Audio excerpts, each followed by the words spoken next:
I do think of dealing with Guardians of the Galaxy as being on untrammeled snow. And the first thing that excited me about Guardians, before any story elements or anything else, was actually creating the visual look. And the very first thing I did was I sat down and wrote a 19-page document that was called The Look of Guardians of the Galaxy. And it really was about creating a space opera that brought color back to these types of movies. There were a lot of things in that document that I adhered to, having a sort of postmodern aesthetic in terms of having a lot of contrast throughout the films, something very beautiful next to something very ugly.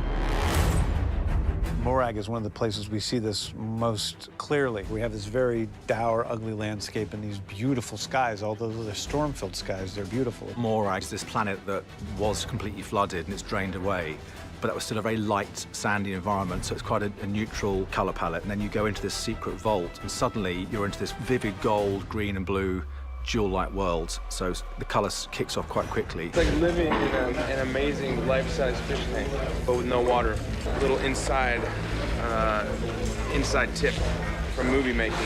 You never want to submerge everything in water, especially the crew and the actors. Morag sets up a lot of the look of the movie in terms of having technology that's mixed with something very ancient. So they have a very ancient temple that's obviously very old, but around that, it's a pretty forward, progressive society that we see when Quill uses his map gun. And so it was really setting up all those different tones in that one scene. And likewise, I think tonally, Morag sets up a lot of what is to come in the movie, because we have this seemingly very serious, dour situation that this guy who could be a human, could be a robot, we're not even sure what he is at first, finds himself in, and then very quickly we're, you know, attached back to Earth through the music playing. The contrast of the 1970s pop song playing while he's dancing through this very dark, evil-looking temple. Having the music on standby and understanding what's going to be playing is really helpful because it takes the pressure off. A movie like this is so much more than just acting. I mean, every set is a giant set. All the costumes of the aliens, of the extras, all of the music, the score, the visual effects. It's like this world is created. So when you hear the music and you get a sense of what's going to be playing at the time, you think, oh, the pressure's off. I can just be myself and be present in this moment, and it'll work. Okay, that's good. Right up there. I think we got it, yeah. Although, if I have to hear the Pina Colada song one more time, I'm gonna lose it.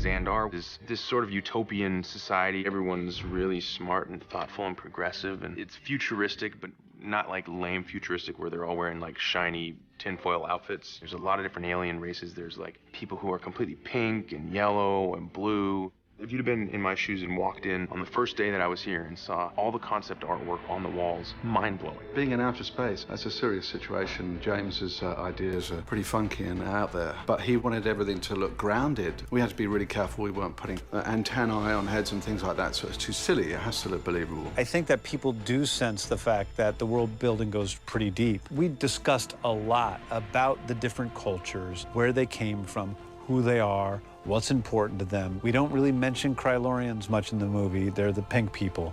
But we have a lot of things in documents about who the Krylorians are and where they came from and what's important to them. And that was important in creating them on screen.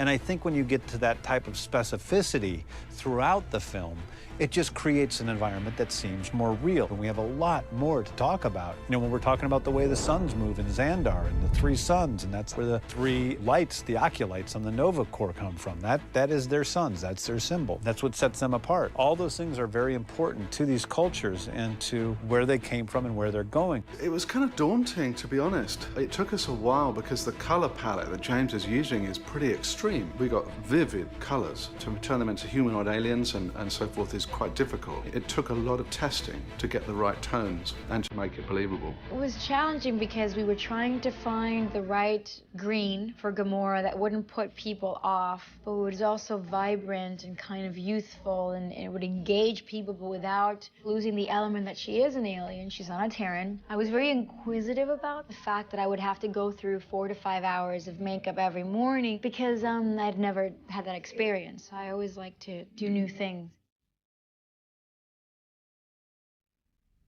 The stuff that they can do now with makeup is just amazing. My makeup's pretty dramatic, but it's just so cool. I mean, when we first started, it was about 4.5 hour application. The bad thing about it is I can't sit while we're doing it. Sometimes I have a little perch and I lean on it. They have these 2 sticks that they have, and they have tennis balls on top of them, and that's what I grab and perch my arms up on.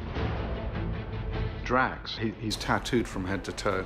He has a gray base to him, and his tattoos are kind of red. Now, we went for keloid scarring, which is a kind of a technique used in tattooing your own skin, and it's actually raised, so it's a few mil above the surface of your skin layer. And in 3D, when you see that come towards you, it's really quite vibrant and quite interesting because it's very, very different. We took a full body cast. We then went into molding it, and then we went into sculpting all the pieces, breaking them down individually, and creating the makeup itself. It took a while because there's stories to be told in the keloid scarring, so we had to kind of get James around, and he would look at it, and we'd change the angle where things are going to be, what the story has to say, making sure that it said the right thing. And then when we finished it and put it on David himself, it looked terrific. That's part of what we're doing here. The makeup is a big, major part of the film. The makeup itself is maybe 5 or 6 layers of different combinations of colors, and it takes probably all total 3 hours, 3.5 hours maybe. The textures and just the depth, it's real. It looks absolutely like this is real skin. That's the thing. I mean, you just can't argue with the finished product because it looks so good. It's like, it's just totally worth it.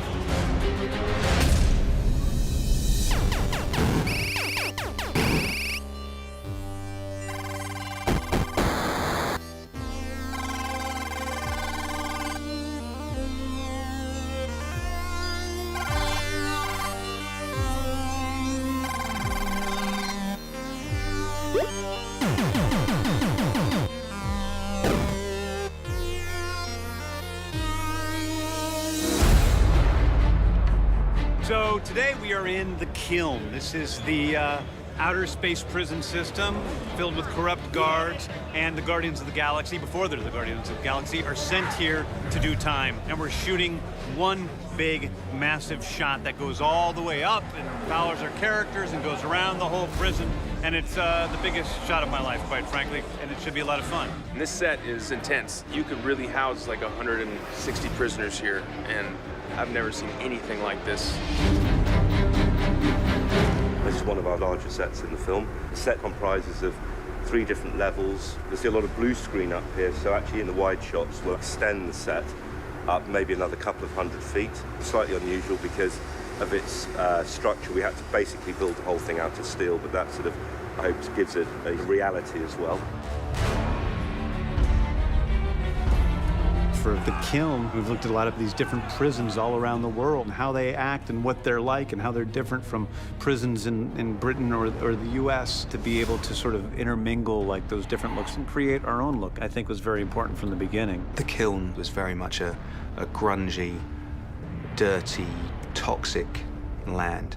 So anything we produced for that had the grimy feel to it. It's dark and dank, and you can almost smell how nasty it is when you're there. It's a rough place to be. This is like the delousing process, I think. This is what you have to do when you go to prison. It's not good. Don't break the law. We work really closely with James on this, as we do, with all of the sets, and also with Previs. Previs then takes our model and starts to actually build the action sequence within that.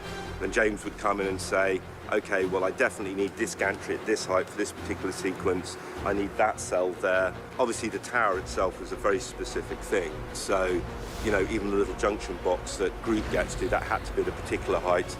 because we're always working with a virtual character. So we need to know exactly where that little box needs to be because he grows to a certain height. So we're always working within a quasi sort of virtual real space. Here's the thing. It's a lot easier to do spaceships flying and crashing into each other than it is to have a bunch of aliens that aren't there walking and talking and having a conversation, especially if they're not walking in a complete straight line. It's the most complicated scene we've shot. It is a little weird sometimes, you know, just kind of looking into nothing. It's just like one point and you're looking at and you're supposed to be back there and talking to.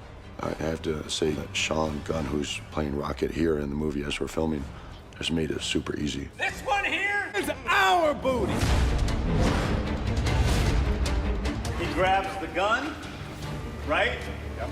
Looks up there, sees his opportunity. These guys know what they're doing. Creepy little beasts. Creepy little beast. Throws him the gun swirls through the air in slow motion. Rocket grabs it, boom.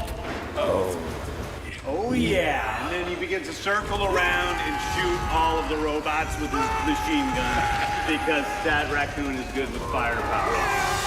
I think that Charlie Wood and I, for the first time we sat down and we talked, we understood, you know, exactly where each other were coming from and what this movie was capable of being. And I think we've been able to achieve that. We just wanted to sort of create something which wasn't just necessarily a default position of just being dark and dismal. We wanted to sort of give this space some character because it's full of so many characters.